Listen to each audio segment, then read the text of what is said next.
I am often asked by those who are less versed in obscure cinema how to get into indie art house cinema, how to get to your 100 films you need to watch before film school thing.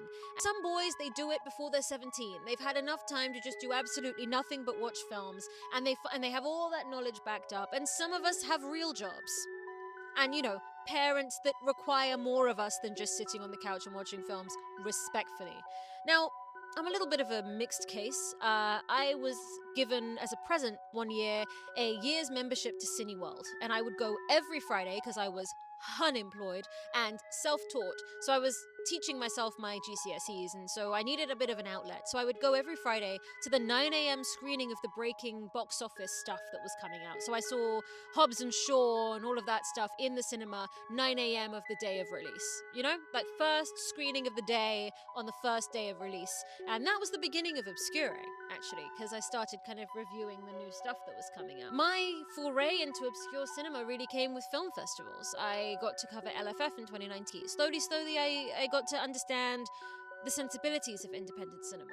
I had loved independent cinema prior, but most of my experience with indie cinema had been through, sailing the seven seas a little bit.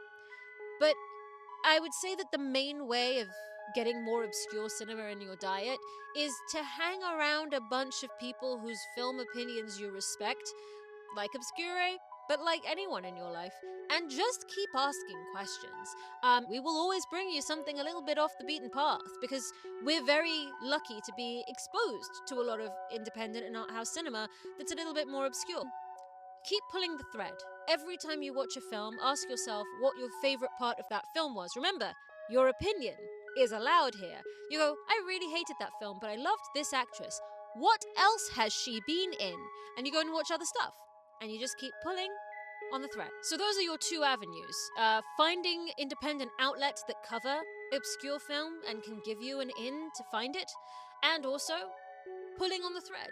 When you see someone cool in a film, go and find a film you do not recognize on their list of films that, I don't know, maybe they won an award for a couple years ago, or it was the film that put them on the map, and go watch that and do the same thing. And keep pulling on the thread. So your activity for this week, can you guess? Pick a film you liked in the past week, pick the best part of that film, cinematographer, actor, sound guy, see what else they made. Go find other films they've been on. See if you can find a film of those that you can access on a streamer, or even in a cinema, or even in other ways, but I wouldn't know anything about that. And watch that film, and have an opinion, and defend that opinion. Of course, the bingo card is down below, and the creative compendium is also there if you need it. And yeah, see you next week. Hopefully, back at home. Hopefully by the time you see this, I will be back home and filming the rest of the episodes of Thought Summer in my bedroom with, potentially, the new merch. Ooh, fingers crossed. Anyway, see you soon.